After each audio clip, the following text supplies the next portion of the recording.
You don't sell beers at a rally. Fucking being black is weird right now. It's fucking it's tough. A lot of stereotypes being black. Like one of the popular stereotypes being black is that black people can't swim.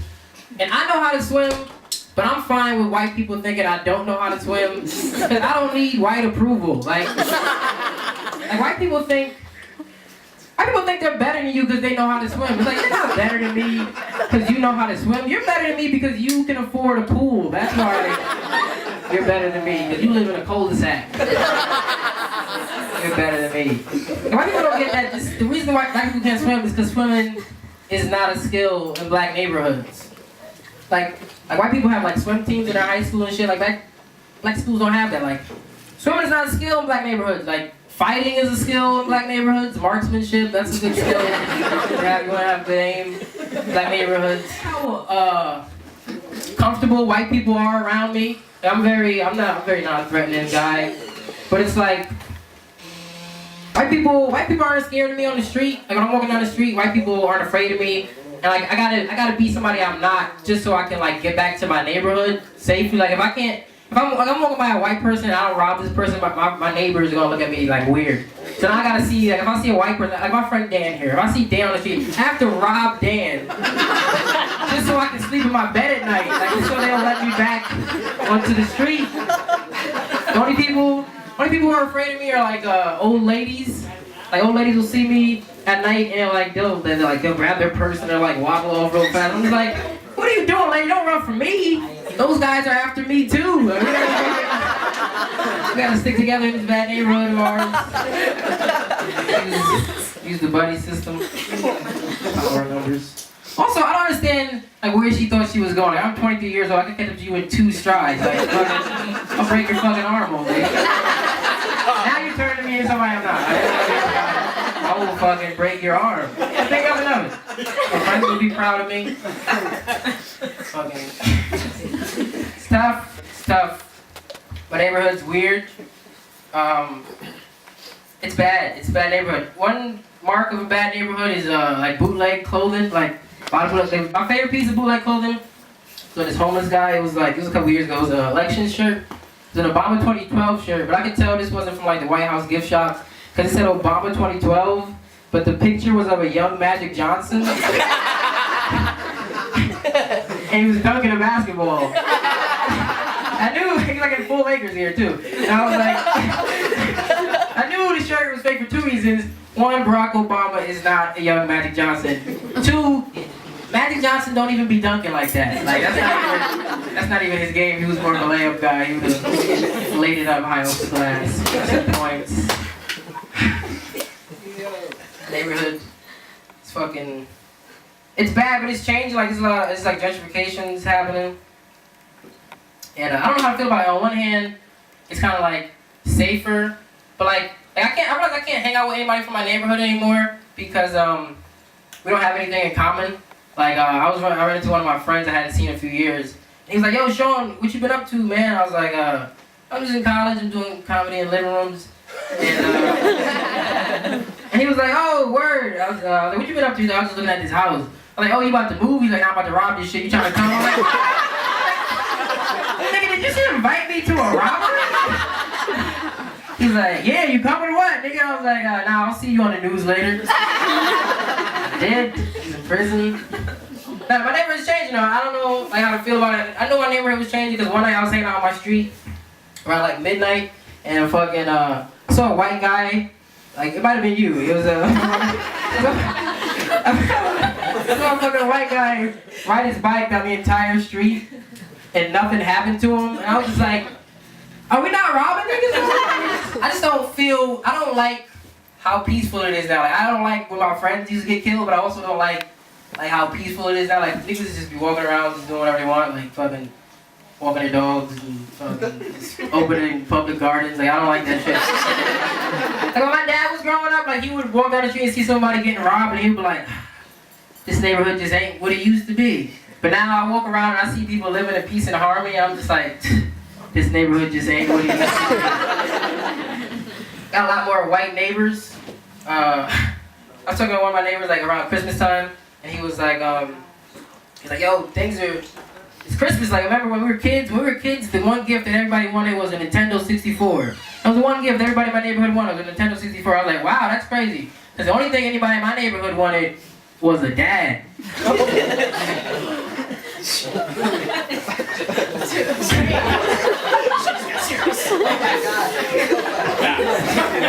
my favorite joke of all time. I have a dad, he's fucking weird. One time I saw my dad bite into a plain bagel like it was a glazed donut. Like, he didn't cut it in half, here putting green cheese. Like, I was like, yo, why did you just bite that bagel like it was a donut? He said, this isn't a donut? And he just walked out of the kitchen. That was fucking weird. Also, one time I saw him bring a gallon of milk into his bedroom at like 3 a.m. I don't know what that was about. Between him and Jesus now. You guys believe in Jesus? Big Jesus fans? Woo! So what's your favorite Jesus album then? I think it's tough believing in Jesus these days. Just because, like, believing in Jesus is like being a kid of a deadbeat dad. Like, you're telling everybody this guy's coming back. But it is not looking good. Like, Jesus went off for cigarettes 2,000 years ago.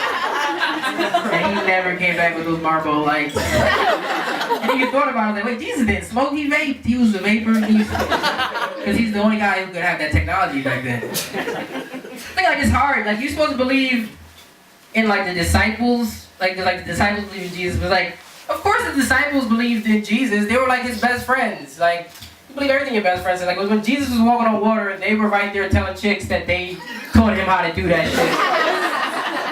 Like, his fucking best friend. It's like if there was a kid in your high school who said, like, yo, my dad owns Abraham Lincoln's bones. And you'd be like, this nigga dad don't own Abraham Lincoln's bones. But I bet you his fucking best friend believes his dad owns Abraham Lincoln's bones because he's been to the bone chamber. I just always wanted to say bone chamber on stage. Fucking cool. Also, all you have to go on is in, like, the Bible. Like, in the Bible, if you didn't believe in Jesus, you just have to go to one of Jesus' like concerts, and then you would believe in him. Like, you see a schedule for the concert, and like at 10, Jesus will be walking on water. At 10:30, he'll be turning water into wine. At 11, he'll be walking on wine. You're like, oh shit, my bad, Jesus. You're a real nigga, Jesus. I was doubtful you were a realist. Jesus.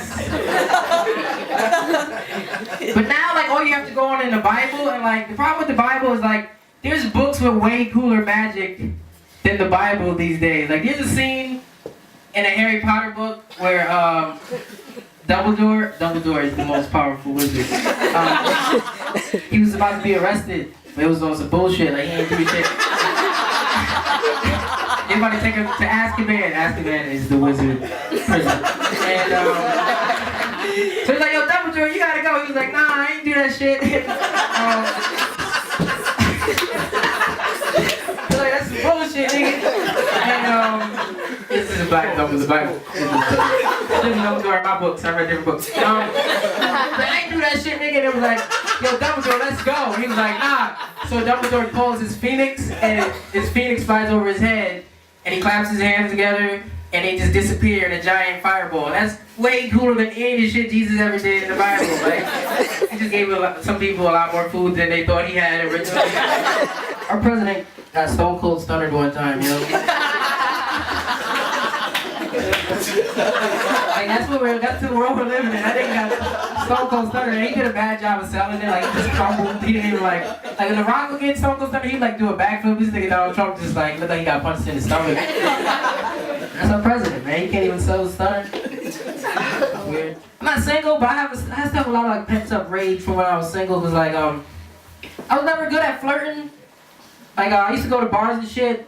And I remember one time I went to a bar and I was flirting with this girl. I thought it was like going well, right, Whitney? I thought it was going well. And then she says, I wouldn't leave this bar with you if you were the last man on earth. And I was like, I wouldn't be at a fucking bar if I was the last man on earth. I would be burning down a dildo factory.